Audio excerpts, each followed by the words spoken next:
السلام علیکم ورحمۃ اللہ وبرکاتہ۔ میرے پیارے پیارے بچوں، کیسے ہیں آپ؟ ماشاء اللہ ماشاء اللہ، کیا خوبصورت کوشش ہے آپ کی، اور کتنا اچھا کام آپ نے کیا ہے دورہ قرآن سن کر۔ میں سوچتی ہوں کہ اللہ سبحانہ و تعالیٰ آپ سے کتنے خوش ہوں گے کہ آپ نے اتنی بڑی کوشش کی ہے، کہ آپ نے قرآن کی تفسیر کو سنا ہے اتنی چھوٹی عمر میں۔ اور میری دعا ہے، اور میں امید کرتی ہوں کہ آپ اللہ تعالیٰ سے ہر روز یہ دعا مانگتے ہیں کہ اللہ سبحانہ تعالیٰ پلیز ہم کو چن لیں، اور ہمیں خوب برکت عطا فرمائیں، اور ہمیں قرآن کی سمجھ عطا فرمائیں، تاکہ ہم سب کیا بن جائیں؟ کامیاب انسان دونوں جہانوں میں انشاءاللہ باذن اللہ۔ میری دعا ہے کہ اللہ سبحانہ و تعالیٰ کرے کہ آپ قرآن کے استاد بنیں، ایسے استاد جو رسول اللہ صلی اللہ علیہ وسلم کے نرم اور پیار والے طریقے سے اپنے شاگردوں کو پڑھائیں۔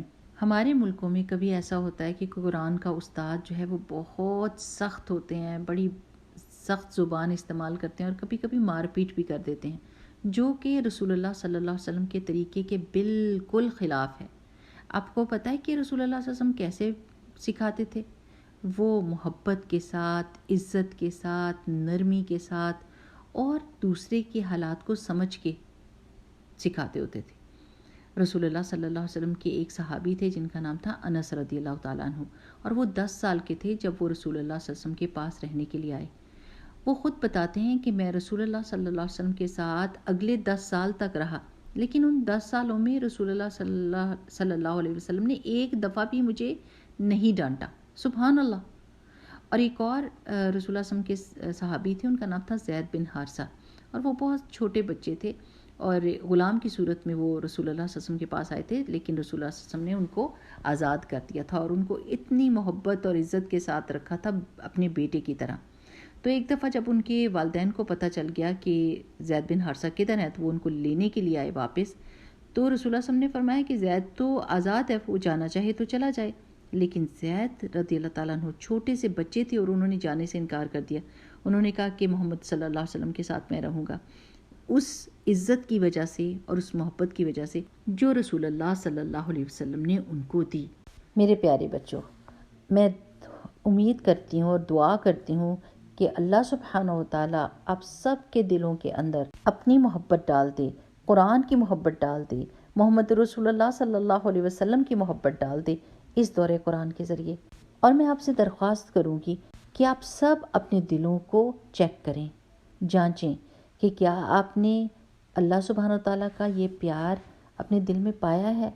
اگر ہے تو انشاءاللہ باذن اللہ وہ سارے لوگ جنہوں نے اس دورہ قرآن کے لیے بہت زیادہ محنت کی، اور آپ سب کے سب لوگ جنہوں نے اس کو دھیان سے سنا، انشاءاللہ باذن اللہ اللہ کے حکم سے ہم سب کامیاب ہوئے۔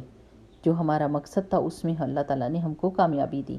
اور آج ہم کس پارے پہ پہنچ گئے ہیں؟ 29ویں پارے پہ۔ ماشاءاللہ ماشاءاللہ، بارک اللہ فیکم۔ چلیں اب ہم اپنی آیات کی طرف آتے ہیں۔ یہ سورہ انسان کی آیت نمبر 11 سے لے کر 22 تک ہے۔ تھوڑی سی لمبی ہے تلاوت، لیکن ہے بڑے مزے کی چیز، کیونکہ جو انعام اللہ سبحانہ وتعالیٰ نے آپ کو دینا ہے نا اپنی کوششوں کی وجہ سے، ہم اس کی بات کریں گے۔ ٹھیک، چلیں ہم تلاوت سنتے ہیں پہلے۔ رب اشرح لی صدری ویسر لی امری واحلل عقدۃ من لسانی یفقہوا قولی ربنا زدنا علما آمین۔ اعوذ باللہ من الشیطان الرجیم، بسم اللہ الرحمن الرحیم۔ فوقاهم الله شر ذلك اليوم ولقاهم نضرة وسرورا وجزاهم بما صبروا جنة وحريرا متكئين فيها على الأرائك لا يرون فيها شمسا ولا زمهريرا ودانية عليهم ظلالها وذللت قطوفها تذليلا ويطاف عليهم بآنية من فضة وأكواب كانت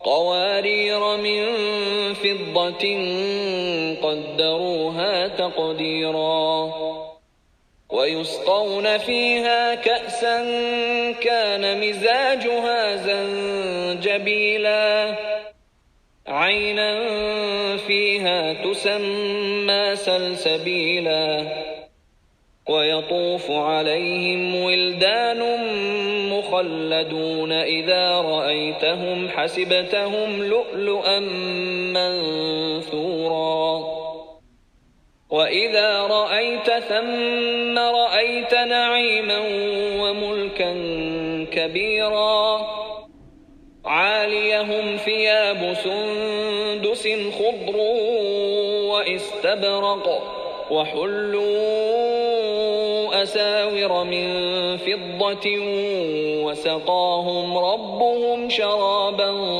طهورا إن هذا كان لكم جزاء وكان سعيكم مشكورا. ان آیات کا مطلب ہے بس اللہ سبحانہ و تعالیٰ انہیں اس دن کی سختی سے بچا لے گا اور انہیں چہروں پر رونق اور تازگی اور دلوں میں سرور اور مسرت بخشے گا، اور اس بات کے عوض کہ انہوں نے صبر کیا رہنے کو جنت اور پہننے کو ریشمی پوشاک دے گا. یہ لوگ اس میں تختوں پر تکیے لگائے ہوئے بیٹھے ہوں گے، نہ وہاں دھوپ کی تپش پائیں گے اور نہ سردی کی شدت، اور جنت کے درختوں کے سائے ان پر جھک رہے ہوں گے اور ان کے میووں کے گچھے جھک کر لٹک رہے ہوں گے.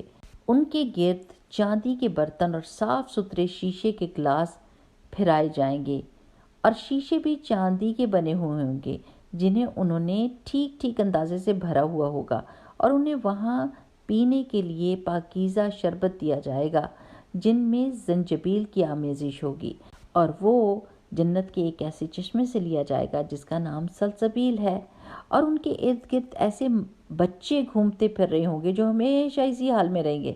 جب آپ انہیں دیکھیں گے تو انہیں بکھرے ہوئے موتی سمجھیں گے، اور جب آپ بہشت پر یعنی جنت پر نظر ڈالیں گے تو وہاں کثرت سے نعمتیں اور بہت بڑی سلطنت دیکھیں گے، اور ان کے جسموں پر باریک ریشم کے سبز اور دبیز اطلس کے کپڑے ہوں گے، اور انہیں چاندی کے کنگن بھی پہنائے جائیں گے، اور ان کا رب انہیں پاکیزہ پینے کی چیز دے گا. بے شک ان سے کیا کہا جائے گا، بے شک یہ تمہارا صلہ ہے اور تمہاری محنت قبول ہو چکی. میرے پیارے بچوں، یہ آیات میں نے اس لیے چنی تھیں تاکہ آپ خوش ہو جائیں اس انعام کو سوچ کر جو اللہ سبحانہ تعالیٰ نے آپ کے لیے رکھا ہے. حالانکہ یہ جنت جو اللہ سبحانہ تعالیٰ نے ہمارے لیے رکھی ہے ہم اس کو سوچ بھی نہیں سکتے، ہماری سوچ وہاں تک نہیں پہنچ سکتی، لیکن اللہ تعالیٰ پھر بھی چاہتے ہیں کہ ہم اس کو امیجن کریں. ان جنت کی آیات سے پہلے اللہ سبحانہ تعالیٰ نے ان لوگوں کی کچھ صفات بتائی ہیں جو اس جنت میں رہنے کے قابل ہیں. اللہ تعالیٰ بتاتے ہیں کہ وہ لوگ ہیں جو دنیا میں نیکیوں میں بہت جلدی کرتے ہیں اور یہ اللہ تعالیٰ سے اپنے وعدوں کو پورا کرتے ہیں. یہ غریب اور مسکین اور یتیموں کو کھانا کھلاتے ہیں. حالانکہ ان کو اپنے پیسے سے بہت پیار ہے، لیکن اس کے باوجود لوگوں کی مدد کرنا انہیں اور زیادہ پیارا ہے. اور یہ لوگ واپسی میں کسی سے کوئی تعریف کے الفاظ نہیں چاہتے اور کہتے ہیں کہ ہم صرف اور صرف اللہ سبحانہ وتعالیٰ کو راضی کرنے کے لیے آپ کی مدد کر رہے ہیں، اور یہ ہمیشہ ہمیشہ اپنی آخرت کے دن کے لیے پریشان رہتے ہیں اور اس کے لیے سوچتے ہیں. چلے میرے پیارے بچوں، ہم اب جلدی سے اپنے آپ کو یہ چیک کرتے ہیں کہ کیا ہم ان لوگوں میں شامل ہیں، کیونکہ ہم نے جنت میں جانا ہے نا. کیا ہم نیکیوں میں جلدی کرتے ہیں؟ کیا ہم لوگوں کو کھانا کھلاتے ہیں اور ان کی تعریف کا انتظار تو نہیں کرتے؟ کہیں ایسا تو نہیں کہ اپنے دوست کو تھوڑا سا کھانا دیا اور پھر اب یہ سوچ رہے ہیں کہ اب یہ ساروں کو بتائے گا کہ میں نے اس کی مدد کی ہے تاکہ لوگ میری تعریف کریں، تو پھر تو یہ شو آف والی بات ہو جائے گی، دکھاوے والی بات ہو جائے گی، اور دکھاوے سے تو نیکی ضائع ہو جاتی ہے. چلیں جی، اب ہم بات کریں گے جنت کی. ہاں جی، وہاں پر کوئی بھی بری چیز نہیں ہوگی نا، وہاں پر کوئی واش رومز نہیں ہوں گے کیونکہ کھانا آرام سے ہضم ہو جائے گا بڑے آسانی سے. ایون کہ ہم نے کوئی بہت ہی زیادہ چیزیں اپنی پسند کی ڈھیروں ڈھیر کھائی ہوگی تب بھی کوئی پیٹ کا درد نہیں، کوئی سر کا درد نہیں، کوئی بخار نہیں، لہٰذا کوئی ڈاکٹر بھی نہیں اور کوئی ڈینٹسٹ بھی نہیں. مجھے ڈینٹسٹ سے بہت ڈر لگتا ہے. اور وہاں پر کوئی ڈر نہیں ہوگا گرنے پڑنے کا. بھاگنا چاہیں گے تو بھاگیں گے، اڑنا چاہیں گے تو اڑیں گے، تیرنا چاہیں گے تو تیریں گے، جو کچھ بھی ہم اس دنیا میں نہیں بھی کر سکے نا وہاں پر ہم کر سکیں گے۔ اور ہاں جی، وہاں پر کسی کے پیروں سے بو بھی نہیں آئے گی، ہاں سب کے پاس سے خوشبو ہی آئے گی۔ اور وہاں پر ہر طرح کے پھل ہوں گے، انار ہوں گے، انگور ہوں گے، کھجوریں ہوں گی، اور جو کچھ بھی آپ کے دل سے آپ کو پسند ہے۔ مجھے تو آم بہت پسند ہے۔ انشاءاللہ باذن اللہ جب میں جنت میں جاؤں گی تو میں آپ سب کو اپنے گھر بلاؤں گی، اور وہاں پر ہم مل کے، میں تو آم ہی کھاؤں گی، آپ جو مرضی ہے کھانا۔ دیکھیں ہم اچھا گمان اللہ تعالیٰ سے رکھتے ہیں، ہم دعا کرتے ہیں کہ اللہ تعالیٰ ہم سب کو جنت میں اکٹھا کرے، آمین آمین آمین۔ اچھا جی، وہاں پر نہریں ہوں گی، کس کس چیز کی؟ دودھ کی، شہد کی، پانی کی، شربت کی، اور جس طرح کی نہر آپ کو چاہیے آپ لے لیجئے گا۔ آپ اپنی سلشی کا دریا بنا لیجئے، آپ اپنی آئس کریم کا دریا بہا لیجئے۔ پتہ کیوں میں یہ ساری باتیں کہہ رہی ہوں؟ کیونکہ اللہ سبحانہ تعالیٰ نے خود ہی قرآن پاک میں کہا ہے لَهُمْ فِيهَا مَا يَشَاءُونَ، جنت میں وہ سب کچھ ہوگا جو وہ چاہیں گے۔ مجھے بہت زیادہ شوق ہے کہ میں آپ سب کو دیکھوں ایک وقت میں اکٹھا، لیکن اس دنیا میں یہ بہت مشکل ہے کیونکہ ہم سب مختلف ملکوں میں رہتے ہیں، لیکن انشاءاللہ باذن اللہ جنت میں ہم سب اکٹھے ہوں گے۔ اس دنیا میں آدمی ریشم نہیں پہن سکتے اور چوڑیاں کڑے نہیں پہن سکتے، لیکن جنت میں وہ پہن سکیں گے۔ چلو جی، مبارک ہو سارے لڑکوں کو۔ اور وہاں پر ہر ایک کو اپنی مرضی کے کپڑے ملیں گے، اور کسی کو ان کے مہنگے ہونے کا ڈر نہیں ہوگا، ان کے پیسے پے کرنے کی کوئی ضرورت نہیں ہوگی کیونکہ سب مفت ہوگا۔ ہاں جی، اور اللہ سبحانہ تعالیٰ وہاں پر ہم سب کو نوکر بھی دیں گے، بچے ہوں گے بڑے تیز کام کرنے والے، اور صرف ہمارے لیے ہوں گے، ہمارا ہی کام کریں گے۔ آپ نے اکثر دیکھا ہوگا جب ہم ریسٹورنٹ میں جاتے ہیں تو ویٹر کو بلانے کے لیے ہم ان کو کہتے ہیں ایکسکیوز می، اور کبھی ویٹر ادھر چلا جاتا ہے کبھی ادھر چلا جاتا ہے، اور اتنی شرمندگی ہوتی ہے۔ لیکن جنت میں یہ سارے کے سارے صرف اور صرف ہمارے لیے ہوں گے، اور خاص طور پر ہمارا کام کریں گے۔ یہ نہ تھکیں گے اور نہ بوڑھے ہوں گے، اور اتنے صاف ہوں گے کہ جیسے لگے گا کہ بکھرے ہوئے موتی ہیں۔ مجھے تو یہ بات بہت ہی اچھی لگی ہے۔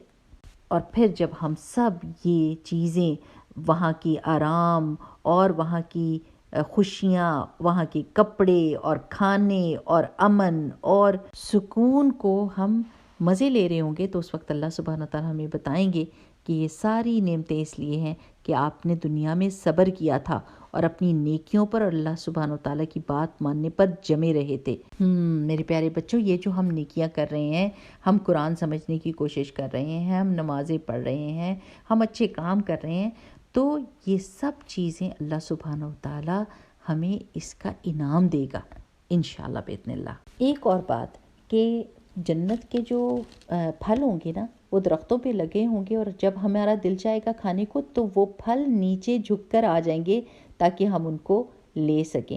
دنیا میں کیا ہوتا ہے، اگر کوئی پھل اوپر لگا ہوتا ہے درخت پہ تو ہم دیکھتے رہتے ہیں، کہتے ہیں بڑا دل کر رہا ہے اس پھل کو کھانے کو کہ بڑا پیارا لگ رہا ہے، لیکن ہم اوپر چڑھ ہی نہیں سکتے اور ہمیں حسرت ہی رہ جاتی ہے۔